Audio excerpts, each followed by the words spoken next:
السلام علیکم ورحمۃ اللہ وبرکاتہ۔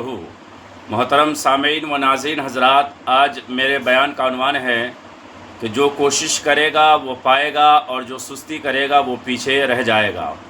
عربی کا ایک مشہور مقولہ ہے، من جدّ فوجد، جس نے کوشش کی اس نے پایا۔ تو مطلب یہ ہوا کہ یہ تو عربی کا ایک مشہور مقولہ ہے، لیکن قرآن مجید کے سورہ نجم کے آیت نمبر 39 میں بھی یہی کہا گیا ہے کہ یہ ترقی، رزق، کامیابی اور یہ سب کچھ جو ہے محنت سے جڑا ہوا ہے۔ تو اسی لیے ہم جو بھی محنت کرے گا تو وہی پائے گا، جو سستی کرے گا وہ پیچھے رہ جائے گا۔ تو اس لیے اگر ہم چاہتے ہیں کہ ہم کامیاب ہونا چاہتے ہیں، ہمیں ترقی چاہیے، ہمیں رزق میں بڑھوتری چاہیے، تو اس کے لیے پھر ہمیں کوشش کرنی پڑے گی۔ دیکھیں، اللہ تبارک و تعالی ہی سب کو رزق دیتا ہے، پرندوں کو بھی وہی رزق دیتا ہے، ہمیں بھی وہی رزق دیتا ہے، اور ساری مخلوقات کا خالق وہی ہے، رازق وہی ہے۔ لیکن پرندوں کو بھی رزق وہی دیتا ہے، لیکن ان کے گھونسلوں میں لا کے نہیں ڈالتا، بلکہ پرندوں کو بھی اڑان بھرنی پڑتی ہے۔ وہ صبح اپنے گھونسلے سے نکلنا پڑتا ہے، اور وہ اپنے گھونسلوں سے نکل اڑان بھرنی پڑتی ہے، تب جا کے پھر اللہ تبارک و تعالیٰ ان کو رزق دیتا ہے۔ اور شام کے وقت جب وہ دوبارہ اپنے گھونسلے میں لوٹتا ہے تو کوئی ایسا پرندہ نہیں ہوتا جو صبح بھوکا پیٹ گھر سے اپنے گھونسلے سے نکلا تھا اور شام کے وقت وہ بھوکا ہی اپنے گھونسلے میں آیا ہو، بلکہ اللہ تبارک و تعالیٰ سب کو پھر پیٹ بھر کے ہی جو ہے وہ دوبارہ شام کو ان کو گھونسلے میں وہ لوٹاتا ہے۔ تو اسی طرح ہم بھی اگر کوشش کریں گے، محنت کریں گے، تو یقینی طور پر پھر اللہ تبارک و تعالی ہمیں بھی ہمارا رزق جو ہے ضرور دے گا۔ تو ہمارا بھی رازق وہی ہے، تو ہمارے بھی چھتوں میں یا ہمارے گھروں میں لا کے اللہ تعالیٰ رزق نہیں ڈلواتا، بلکہ ہمیں بھی کہا گیا ہے کہ کوشش کرو، محنت کرو اور آگے بڑھو۔ تو چنانچہ آج کل ہر کوئی انسان خالی یہ تقریباً لوگ یہی دیکھتے ہیں کہ ارے فلاں اتنا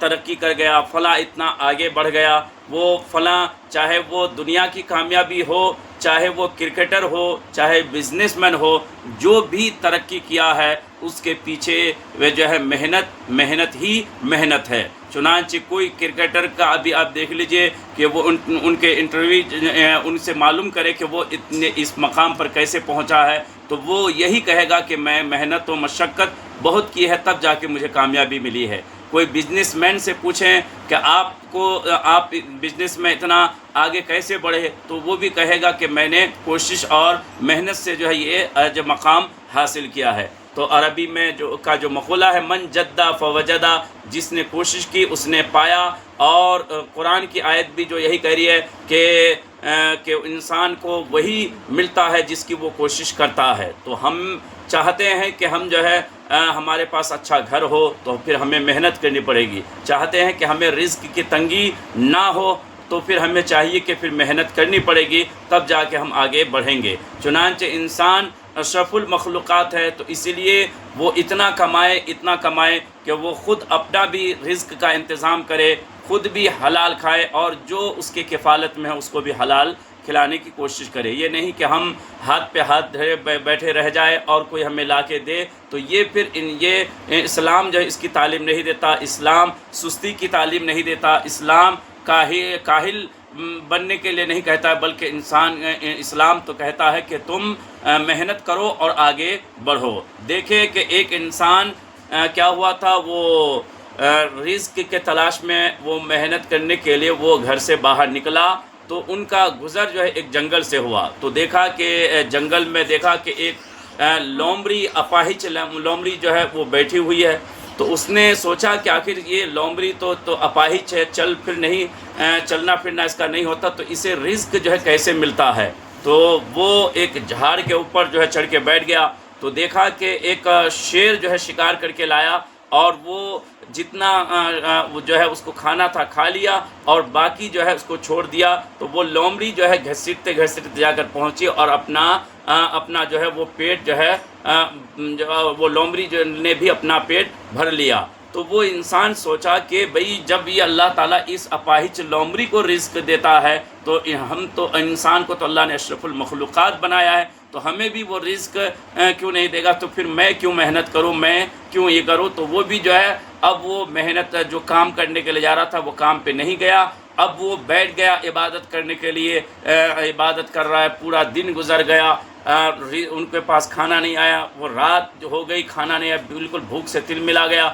تو کہا اللہ کہ یہ کیا ماجرا ہے کہ تو اپاہج لومڑی کو رزق دے رہا ہے، لیکن انسان جو اشرف المخلوقات ہے اور وہ بھی میں تیری عبادت کر رہا ہوں تو مجھے رزق نہیں دے رہا ہے۔ تو پھر ان سے یہی کہا گیا کہ اپاہج لومڑی مت بن بلکہ شیر بن، کہ اپنا بھی رزق کا انتظام کر اور جو تمہارے کفالت میں ہیں ان کے بھی رزق کا جو ہے ذریعہ بن۔ تو اسی لیے کبھی بھی انسان کو اپاہج لومڑی کی طرح نہیں بننی چاہیے بلکہ شیر کی طرح خود اپنا رزق بھی حاصل کرنی چاہیے اور دوسروں کے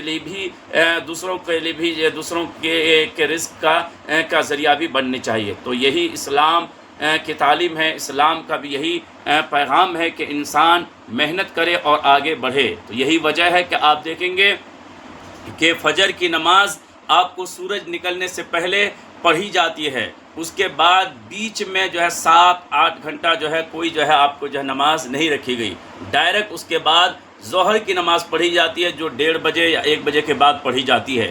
تو بیچ میں 7-8 گھنٹہ اتنا لمبا وقفہ کیوں رکھا گیا کہ کوئی نماز اس میں نہیں رکھے گی؟ تاکہ انسان 7-8 گھنٹہ محنت کرے، بزنس کرے یا کھیتی باڑی کرے، جو بھی ان کا ذریعہ معاش ہے وہ اختیار کرے، اور تاکہ انسان جو ہے کسی کے ساتھ کسی کا محتاج نہ بنے، وہ خود جو ہے اپنا رزق حاصل کرے کہ خود جو کمائے، خود جو ہے وہ کھائے، اور جو اس کی کفالت میں ہے ان کے بھی رزق کا جو ہے ذریعہ یہ بنے۔ تو اسلام کی یہی تعلیم ہے۔ تو لہٰذا آپ لوگ میرے خیال سے سمجھ گئے ہوں گے جو میں سمجھانا چاہ رہا ہوں کہ من جدہ وجدہ، جس نے کوشش کی اس نے پایا۔ تو جو کوشش کرے گا وہ پائے گا، اور جو سستی کرے گا وہ پیچھے رہ جائے گا۔ تو اسی لیے پیغام یہی ہے کہ محنت کریں، آگے بڑھیں۔ السلام علیکم ورحمۃ اللہ وبرکاتہ۔